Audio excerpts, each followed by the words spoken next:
Yes. I would like to discuss today with these members, with experts from the field of town planning, from experts of real estate and development companies in Dar es Salaam, from the government of Tanzania, discuss with you about urban development, opportunities and challenges in developing one of the fastest growing towns in the world, Dar es Salaam.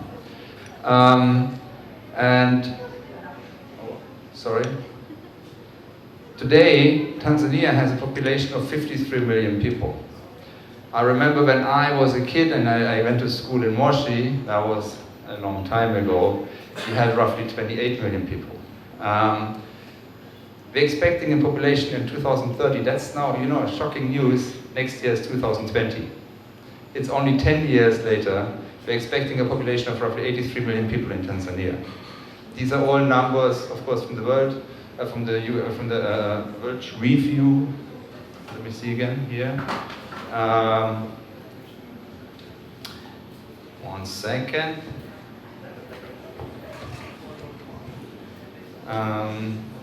World Population Review. So these are the latest official numbers, 83 million. But in 2050, Tanzania is going to be one of the most populated countries in Africa with 138 million people. So there's a lot of people. And if you now do the maths and bring this into calculate, what does that mean in terms of houses and units we need? Yes? If you do the calculation with an average household having 6 people living in it, we need now already 200,000 homes every year. And it has to go up to 300,000 to cater for 138 million people. So that's a huge challenge, 300,000 homes per year. And I think in the last studies we did around 8,000 in good times. Yes? And that is not a Tanzanian challenge, this is a global challenge we're talking about here.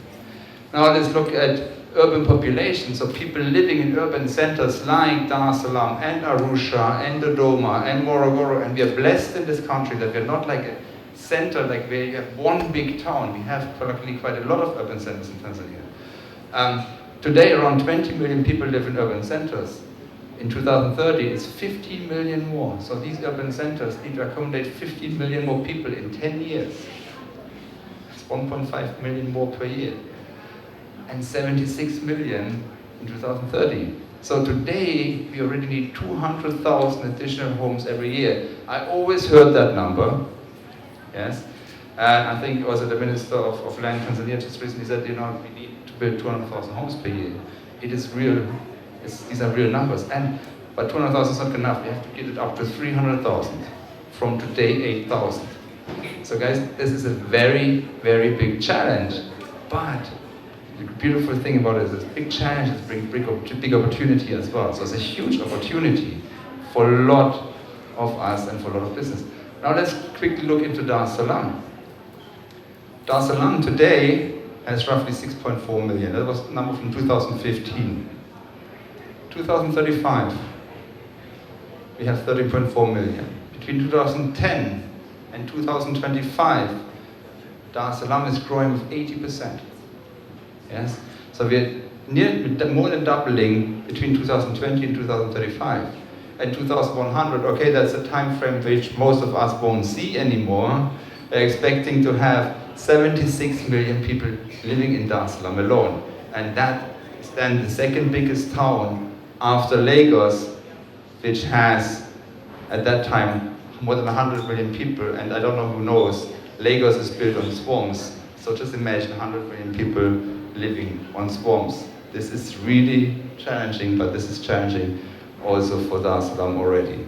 So, to discuss this further, allow me to sit down now and invite my panel members to have you here today. Harry, welcome to the stage. Anyway, I'm very happy to have you. Welcome. Thank you.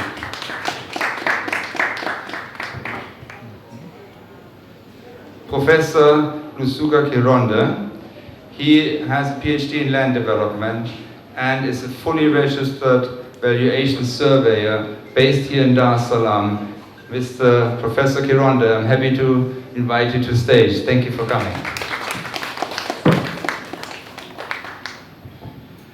And Professor Magigi, Head of Town Planning for an advisor to the Ministry of Land, Tanzania. Welcome here. He came yesterday from Dodoma, especially to see us here today. Professor Magigi, welcome.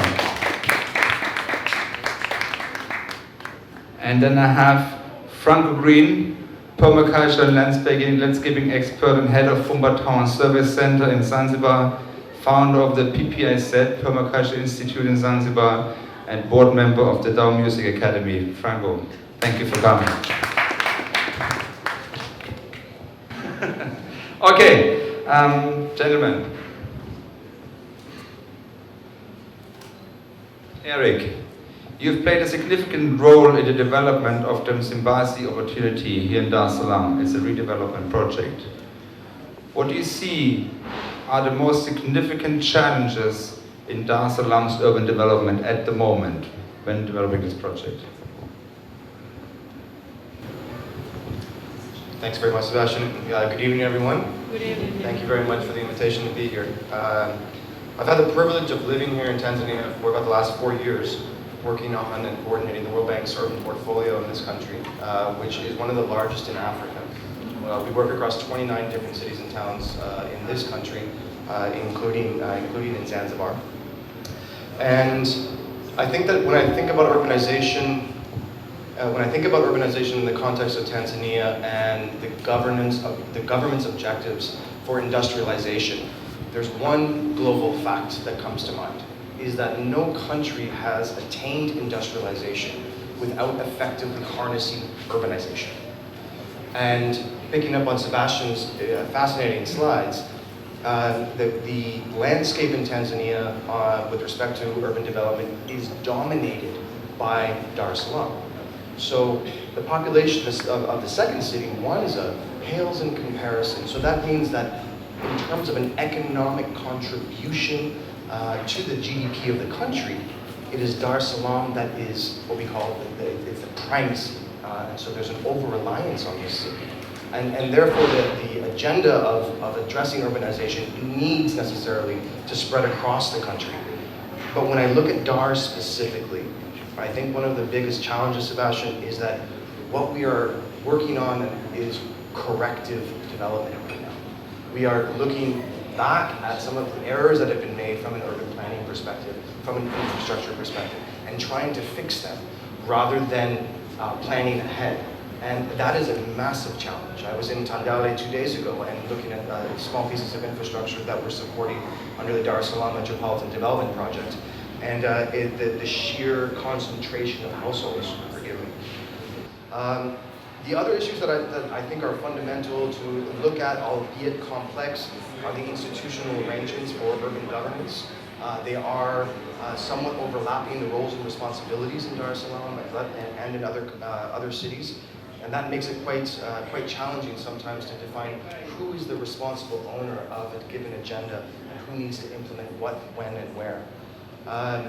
If I have to be very, very specific, and a topic that is very close to my heart, one of the biggest challenges in Dar es Salaam is taka. And for a global city, a future mega city of 10 million people, which our numbers show is going to be in 2027, this is an issue that must be addressed because it's not only about health and beauty. It is also about the flood risk. The lack of effective solid waste management is clogging your infrastructure. It is clogging your drains. And this is a major, major impact on the city to be able to function in the way that it should for such a large metropolitan area. That unplanned urbanization also is contributing directly to environmental degradation that we know, and the changes in land use in the peripheries of the city. And we know that what happens upstream affects downstream. And you mentioned Msimbazi, and this is a prime example. When we look at the history of land use up in Pugu Hills, coming all the way down to the lower basin, near Solander Bridge, you can track very easily how land has changed from agricultural to urban development. And what has that done? It has increased issues of erosion, of sedimentation, of garbage that are washing into your rivers and washing through the CBD. So these are some of the issues that we're dealing with. There's lots of other ones, but I'll stop there. Thanks, Sebastian. Thank you very much, Eric. I know there's like I've been invited by the World Bank to listen to what is planned with the Zimbabwe redevelopment project. And for us developers, of course, what the work at the World Bank has been doing together with the government is, of course, it's a challenging job, but it's also a huge opportunity that is coming into place if you tackle these issues right. Professor Magigi, in the last years, we've seen the consequent move of our government offices and authorities to Dodoma. What opportunities do you see arising for Dar es Salaam, establishing the commercial capital of Tanzania and a political capital for Tanzania? What opportunities are there for Dar es Salaam? Good evening, everybody. Good evening. I think first we need to know the historical background. Why the government decided to shift Dodoma. I think this was a dream from the late Nyerere in 1974, where he announced that Dodoma becomes the capital city. And due to the different financial constraints or political hindrances, it was impossible. And during our fifth ruling with the ruling party and the decision from our president of the fourth government, he decided now to shift to Dodoma. And the main reason was because Dodoma is the central part of Tanzania, but also there was a lot of political reasons. And in planning perspective, when you shift from Dar es Salaam to Dodoma, you give an ample space for growth of cities. Because you can see now Dodoma is becoming as a dormitory town in respect to Dar es Salaam in terms of growth processes. We see a lot of promises, especially in real estate developments. Even the developers have to think beyond Dar es Salaam, because we have different cities where now this can be done. And I listened in Zanzibar what they have done. And I think this could be done also in Tanzania mainland, where now we can see how can we replicate these lessons from Zanzibar. And maybe because the government, we have been discussing with our minister, Ukubi, and I think a lot have been undergoing in terms of discussion. And we can learn a lot now, how did Zanzibar succeed? What are the constraints in terms of the mainland of Tanzania, so that we make relief to developers, especially developers, so that they can develop this kind of investment, especially in housing. And in short, there are a lot of opportunities. One, as I have said, that it's a space, it's a breeding, it provides space in terms of planning processes. But planning has its own principles. In planning, we have what we call land use planning.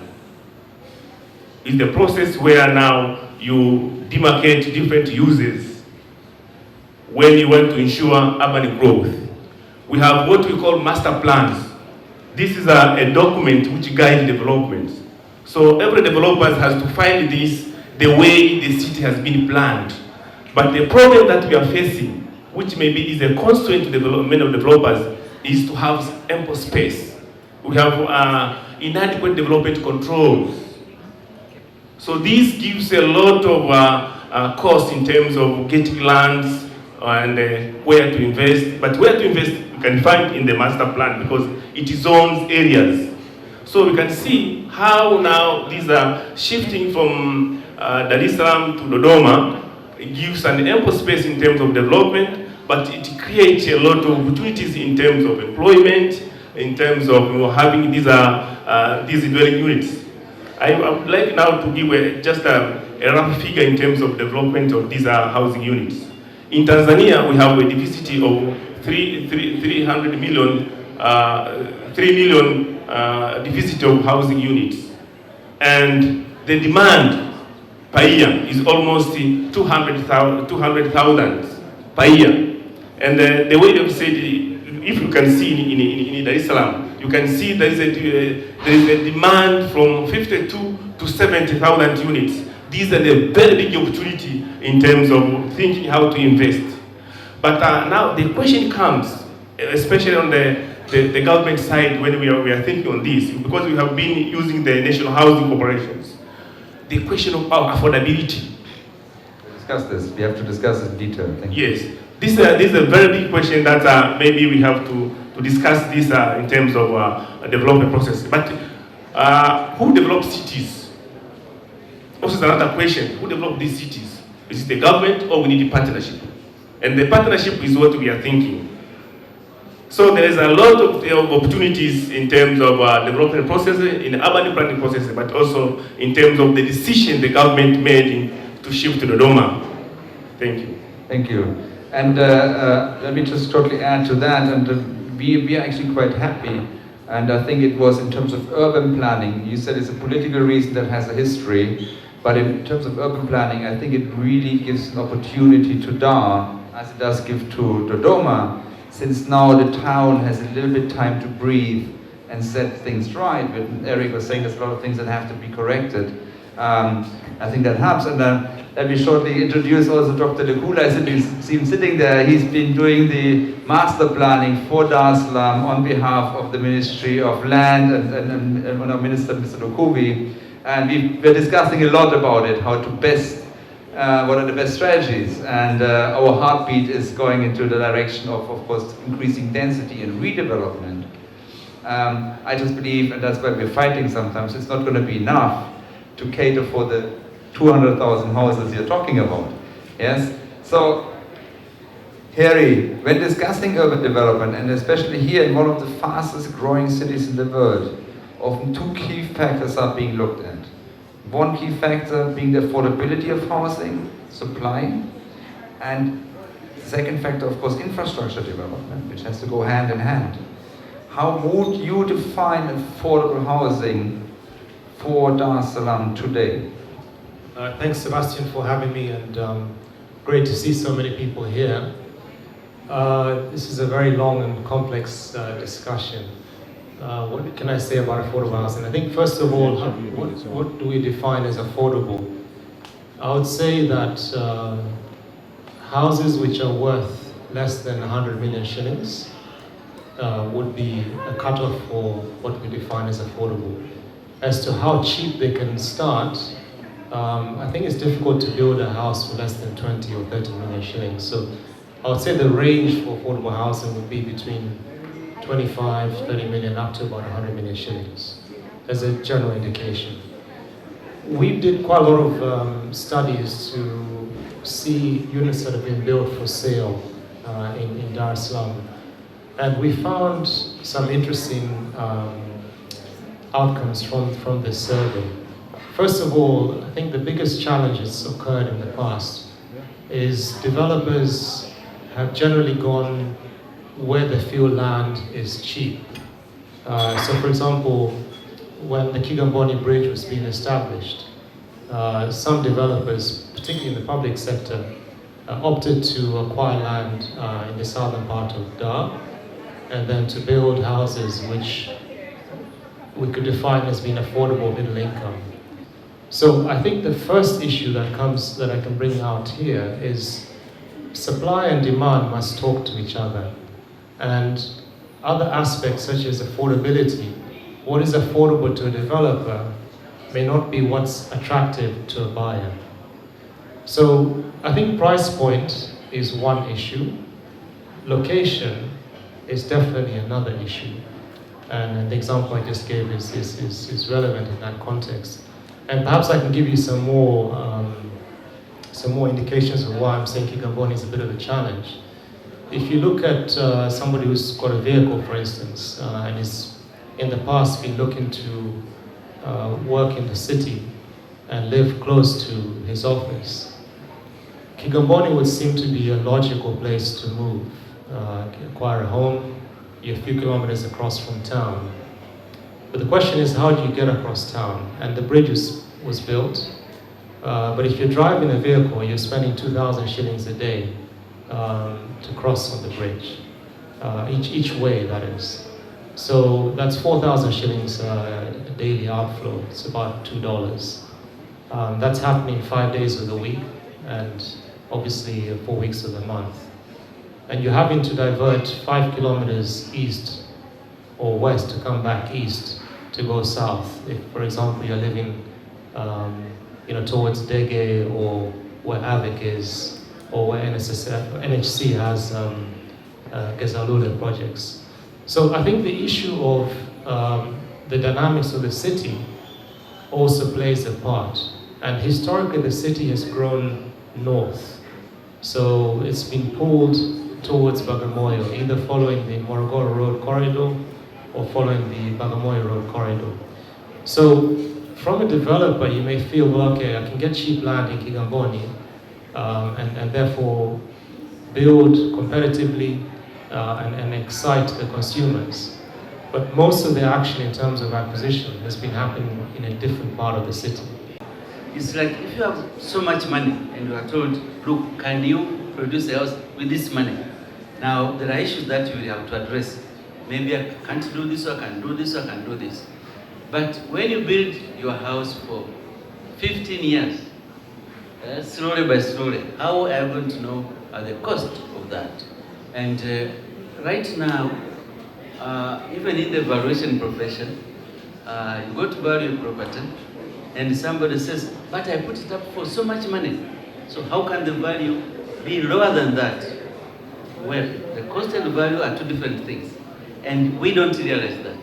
So we have tended to put up very expensive properties in terms of accommodation, even in terms of materials. For example, I asked engineers, why do we use 6 inches blocks instead of 5? Because in terms of energy, of strength, they are the same. And people say, we have always done that since time immemorial. So we are not changing that. So basically, I think we have a problem of not being cost conscious, and a lot of other things, location and so on, but cost conscious. How can we not produce something which is cheap and produce something which is extremely expensive? Now, allow me also to put in a few other ideas. Nationwide, we don't have anything we can call a minimum standard house. We don't have. Even when I hear the professor here talking about the housing demand, but what is it based? What kind of houses? Are you talking of 2 bedrooms, 3 bedrooms? What are you talking about? So these figures, 200,000 per year, 3 million deficit, they are fake figures. They don't have a basis. Because you can only do that if you have a minimum standard. And then you say, we have houses that are meeting these standards, and we don't have. And then also, the houses that you have already, they deteriorate, they suffer obsolescence. So, on top of the new demand, but you have also to add the houses that need to be rehabilitated because they are falling off the standard. But very unfortunately, because we don't have a minimum standard, so you don't know. As long as you see you have 4 walls and a roof, you say that's a house. But that house may be missing a lot of things. It may be leaking, it may be missing water, electricity. You say it's in the house. So I think we need to, first of all, have a national development of a minimum house. Maybe depending on the size of the household, or maybe depending on the history, the family. Young people out of the university, what do they need? A young family, what do they need?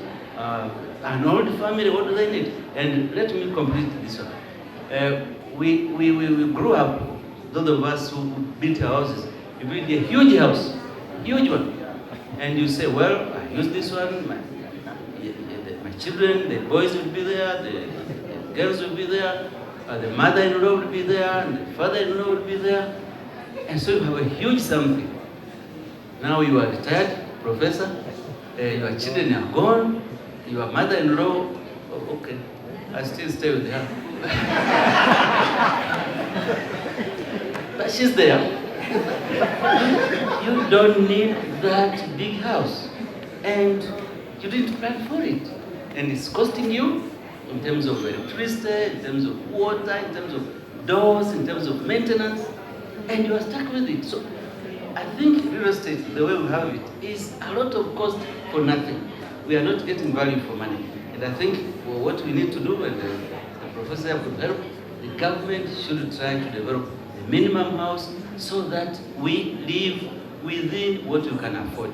The house I'm living in right now, I cannot afford it. It is just too big because it's me and my one and only. She was here, but she has disappeared. It's just two of us. And the house girl, we don't have cats or dogs. So, but it's a huge house. Because we don't have, as a nation, we don't have this idea of cutting our housing to our needs. Thank you very much. This was a very interesting point. And I think it is really crucial. Cost and value have to start matching. And I see that as well. A lot of developments, the value against cost doesn't match, and then usually don't have an uptake. And as well, what I learned just now, we have to start differentiating those demand numbers into studios, students, families, elder people. What are they really demanding and needing? Of course, you know, as developers, we always try to make nice numbers from statistics we find somewhere, and then we just make them up and make them big to make it look interesting. And you know, of course, our numbers are based on the population growth and saying, you know, every household has an average of 6 people. That's also the government is using the same statistics. Of course, that needs to be differentiated into what kind of house. And I've learned from my good friend Dr. Lekule that they are working on a kind of a standard house. As saying, for instance, the master plan in Barcelona says we have to go to at least 4-story apartment buildings and have to get away from these 1-story buildings as a standard, because people can afford. At the same time, then the cost per capita for the infrastructure cost goes dramatically down, because suddenly we can afford infrastructure, because the same square meter road is not shared by the house on this side and the house on this side, but it's shared with 16 apartments on this side and 16 apartments on this side. That's why we cannot afford in most areas in Dar es Salaam to build 1-story. One of the reasons that we have a big problem. But Franco, when people, we're going very wide today, please excuse that because it's such a big issue, such a big topic, and I hope the next time we can go more into detail. But what is really concerning us now, a lot of people are moving to town. We're seeing urbanization rate is big with 5%. Franco, when people moving to urban centers typically migrate from rural areas, where many of them were used to be doing farming, or were in the farming business, or in the family farming, or working in agricultural areas. What impact do you think does this migration have on the food supply for countries like Tanzania, when those people who used to produce our food are not there anymore? They're now in a town that typically doesn't produce food. Franco, maybe you can have a short. Hello, good evening everybody, Assalamu alaikum. First of all, when we looked deeper into this, we saw that our farmers don't want to move to cities.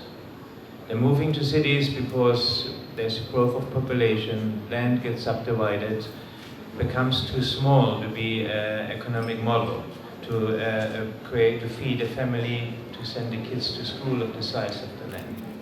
Another factor is climate change, irregular weather patterns, less rain, failure of crops, and then people strive to cities to create a living for themselves. Also, I personally feel we don't support our farmers. We have to eat 3 times a day so our body functions, our ecosystem body functions, and the more nutritious the food is, the better our body and our brain functions. So, but we want to pay lowest prices for food, 1,000 shilling, 500 shilling, 2,000 shilling. But we have for 8 seasons a year shoes, you know, and for every event in the week we got a different color. And if we would, think about our own well-being, and if we would respect, honor ourselves, then we would take care of our farmers, right? So farmers move to town, production of agricultural crops drop. There have been situations, this is a worldwide phenomenon. In Mexico, the maize, the harvests were very low, and the prices of the tortilla, the national dish in Mexico, rises, and people go in the streets and demonstrate because they're unsatisfied, because basic diets are too expensive or not available anymore. So then we have to import foods because we don't have any more from inside. Then food becomes very expensive, people starve or have less food, and then if they have less food, they get quicker sick, can't produce proper. So yes, there is a lot of problems connected to that. Yes, and we'll talk a little bit also about urban farming, which has to be coming into the developments we're doing. So we've looked at the infrastructure, we looked about affordability, we looked at the farming, we looked at like the opportunities that the government is offering. Harry, your experience in the financing sector, I would like to discuss or just look quickly into one point. Of course, real estate and building wealth means of course you want to rent a unit, but many people also want to afford a unit in terms of buying a unit, creating wealth for the family. What do you think can be done to make the numbers, and I think these are quite correct, that 4,000 or 5,000 mortgages in Tanzania only. How do you feel, what can be done to make housing finance more accessible to a lot of people who would need to buy? First of all, I think the level of mortgages in the 80s was actually 16,000. Yeah. Your old man was running the housing bank, which doesn't exist today, but before its collapse, had 16,000 units as Tanzania Housing Bank. So we've gone backwards rather than forwards. Kenya is at about 25,000 in terms of mortgages today. But to answer your question as to how do we stimulate and accelerate demand for people to use commercial banks, I think the biggest problem is price, and it's price in terms of the actual price of the units, but it's also price in terms of the borrowing cost. Now there is a silver lining here, because in general the macro story in Tanzania has been quite good. Inflation has been well controlled, and the government, contrary to what many people say, is actually stimulating for the banking sector to be more active in the debt markets through encouraging for lower interest rates in terms of what the central bank avails to commercial banks. We've seen on the whole in the last 2 years a reduction in interbank lending rates, and what that means is that the commercial banks are having to pay less for money and should be passing on this cost to consumers. So there is an opportunity there because interest rates are trending down. Probably a bit of an issue that's occurred is that 10 years ago there was hardly any banks providing mortgages. We peaked at about 20 banks going back to a year or 18 months ago. 1 or 2 banks have dropped out because of challenges with defaults. So in theory there are about 20 banks that avail mortgages, but practically only about 15.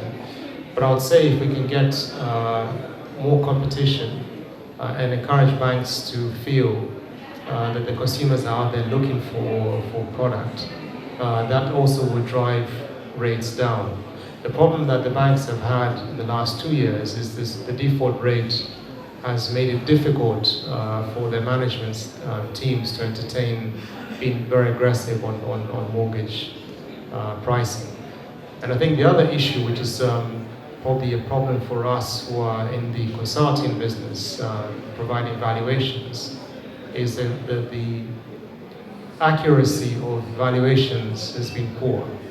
So banks that have provided financing on the basis of collateral, when things have gone wrong and they've tried to realize this collateral, they've often found that the true valuation and true demand is sometimes, half or 60-70% only of what's in their books, and that's for sale value, not current market value. So this again has created some crisis of confidence with the banks, and hasn't helped in terms of their coming to the market, coming to the party to avail with competitive pricing. So I think it's a wide subject. What I've seen in Zanzibar and also to some extent on the mainland is the diaspora market is quite large, and probably not enough developers or lenders have taken advantage of the diaspora market. Those are people who are generally employed, able to borrow in foreign currency, or they're earning foreign currency, therefore they can borrow in foreign currency. In foreign currency, interest rates are much lower. So that's an area where we could see significant uptake. I mean, the likes of CRDB, I think, with their Tanzanite product, have been quite active there, but not enough banks are active in that area. So it's a wide issue, but I think the crux of it is the units are generally too expensive, less that the banks are charging too much. I think to me it's the supply isn't competitive. The supply isn't in necessarily the right locations, as I was saying earlier, and there's this disconnect between what the buyers want and what's availed. And then obviously on the financing side, it's complicated for the banks to really get aggressive given the trend that we've seen in the last 2 years. Thank you, Harry. And again, it seems like we're coming back to the issue of supply. Supply doesn't meet the demand. Houses are typically maybe then too expensive, and in terms for the banks to be sure what they're mortgaging or what they're financing, is there really the value behind what they're mortgaging? And so it's very interesting to hear, Professor Magigi, what do you think as advisor for the Ministry of Land, Tanzania? What would the Ministry of Land, the government of Tanzania, want to change on the supply side? I hear often that government of course wants national housing us to supply more affordable, less priced houses and so on. What is it the government, as an advisor, would you advise the government to push in terms of supply side, also then to meet financing and to create a good value for the money? Thank you. I think we need to be clear and understand that the government is here to ensure that policies and the legal framework favors developers. But how? Through listening what is happening, what is real. And I think that the Ministry of Lands have been very key in terms of listening this sector, what is happening. And we are still learning. And there are a lot of things that we look into change. For instance, on the legal and institutional framework, we are trying now to establish an entity or an agency to supervise, promote, and coordinate this sector. This is one of the areas that we are looking. But also we are putting in place, we are developing a legal framework in terms of ensuring legal framework and regulations to coordinate this. Because we realize from the practice that there are a lot of opportunities, promising opportunities in terms of employment, in terms of government income generation. We are losing a lot by not having even the data for the housing. But also, we don't see the coordination between the entities. CPS is not talking with the national housing. You're not talking with other Watumishi housing. As the result, there is a fragmented type of working. So we are looking at the way, how can we coordinate this?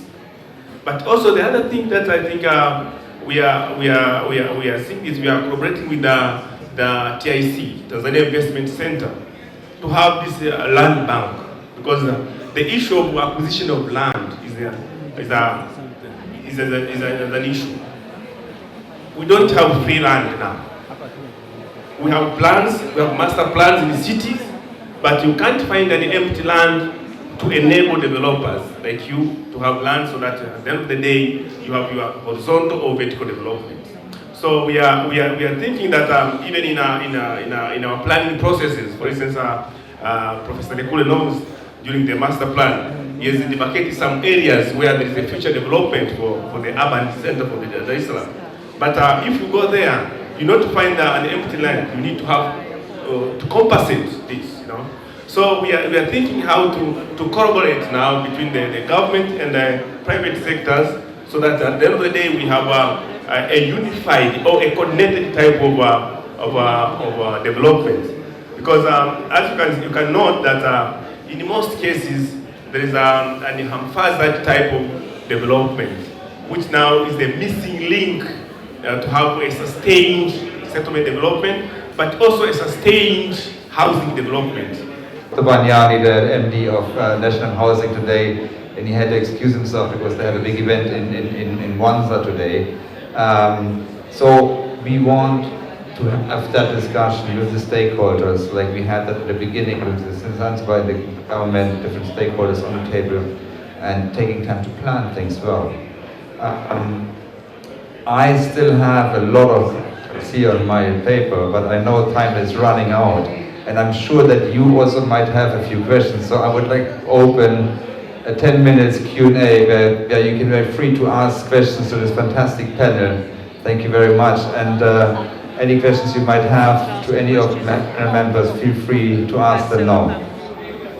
Anybody? We'll start with Dr. Lekulu and then you're the next.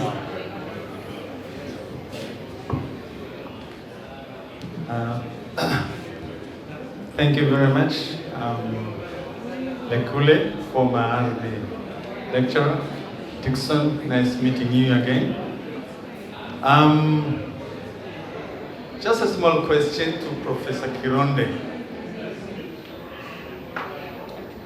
How do we take land into the perspective or development in the real estate? What is land per se?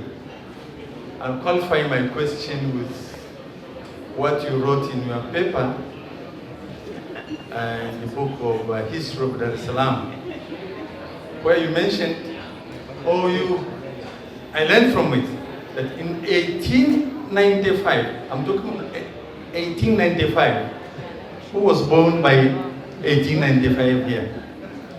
From your paper, you mentioned that land, actually it indicates land was the source of problems in the city of Dar es Salaam, where people were moved and they could not develop their land, and eventually that was the beginning of poverty, urban poverty in Dar es Salaam. And that phenomenon exists today. So I think, before I add up on that, we think land is a major issue. The second issue is the urban wealth. Who is supposed to benefit from the urban wealth? How do we go about it? Maybe I have some answers which we created in the master plan. Because if I ask everybody here to close, can you close your eyes, please? Funga macho. Imagine, funga macho. Can you close your eyes? Can you demolish all single-story buildings in Dar es Salaam? Just demolish all single-story buildings and all informal buildings, informal areas. How much land do you have? Thank you.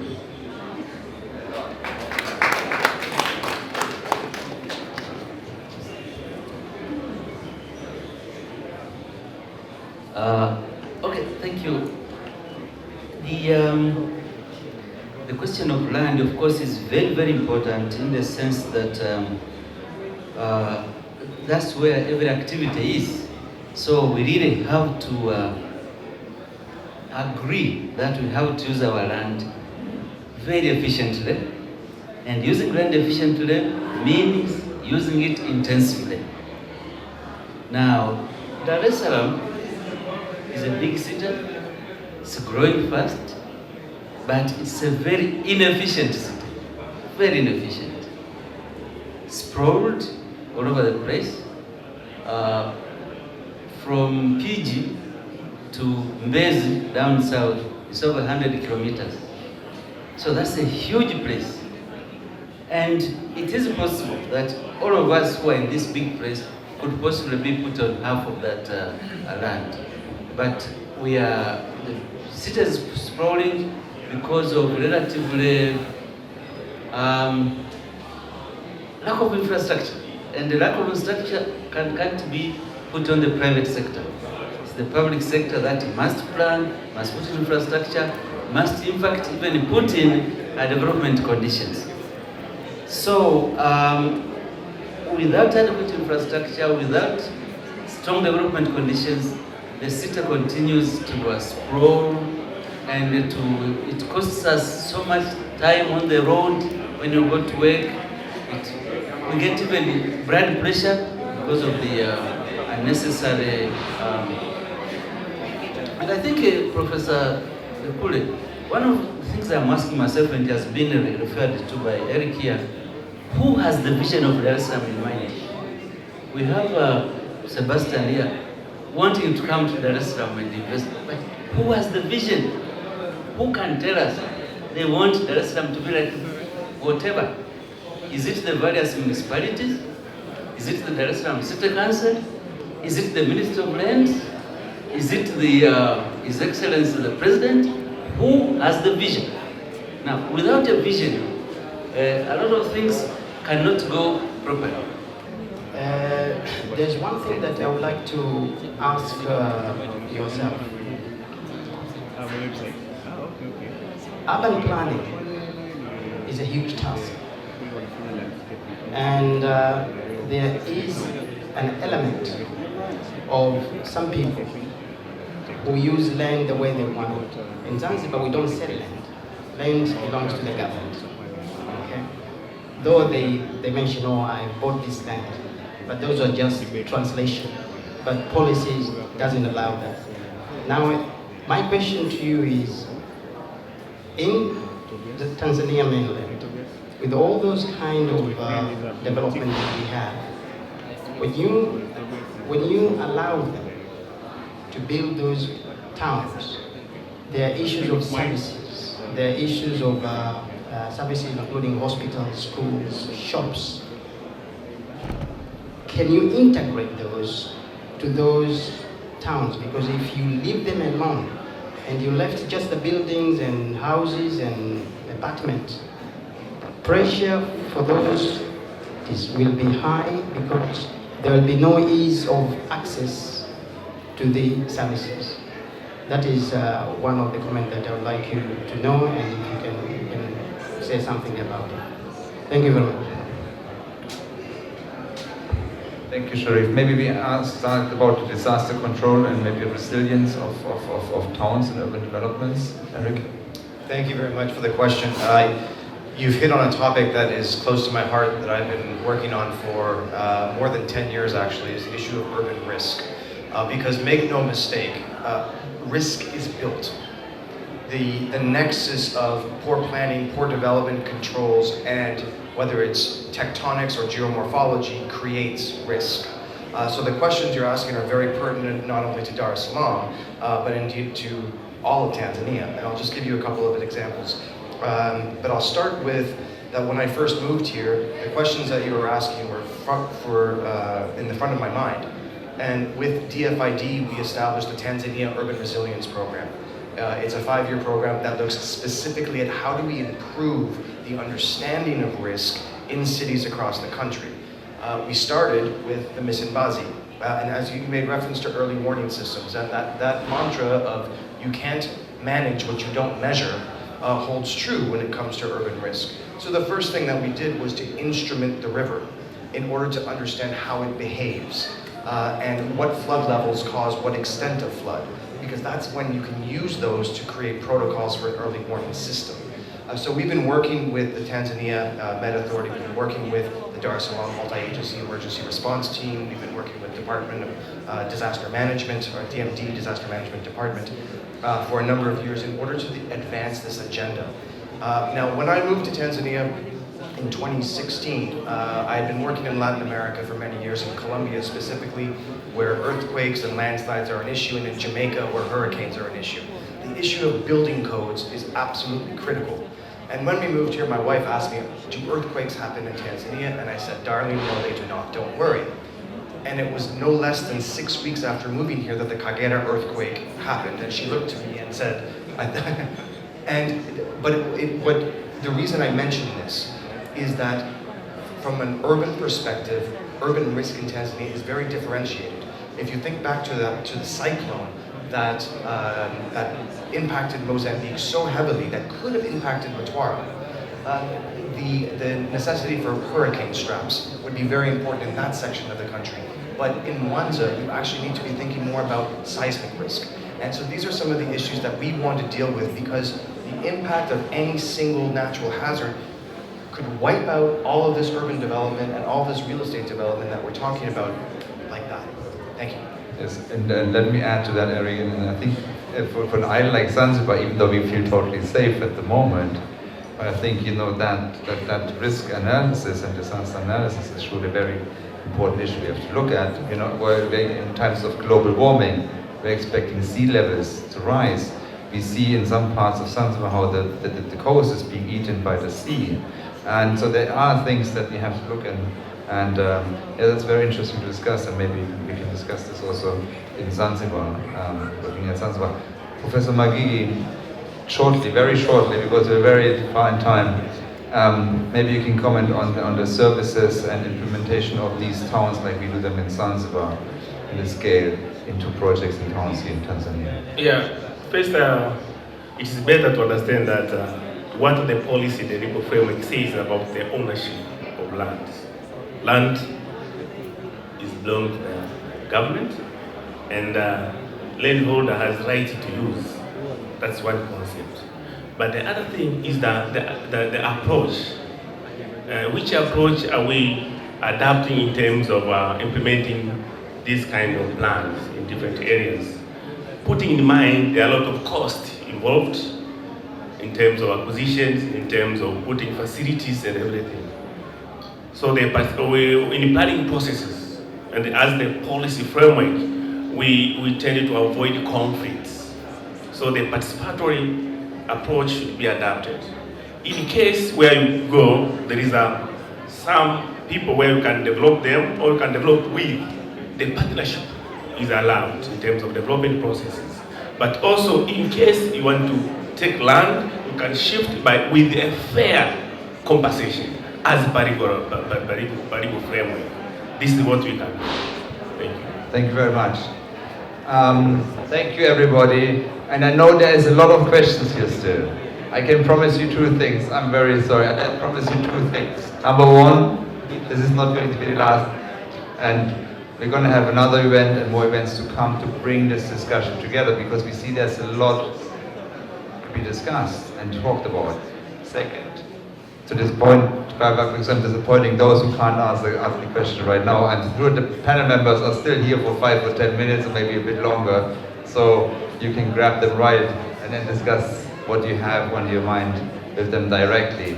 I want to thank Harry, I want to thank Eric, Professor Kiron, Professor Magigi, and of course Franco to join us in this panel. Thank you for coming. Thank you for giving this great and expertise to this round and to this discussion about urban planning, the challenges and opportunities of developing one of the fastest growing towns in the world, Dar es Salaam. Also, Professor Lukule, you know, we're going to keep on discussing about this. You can't retire so quickly. He promises we're going to retire before we don't do anything. So, we've been doing a lot of things. Thanks everybody, and thanks for coming. Don't go away yet. Something special coming, which I will announce in 1 second. Thank you first of all.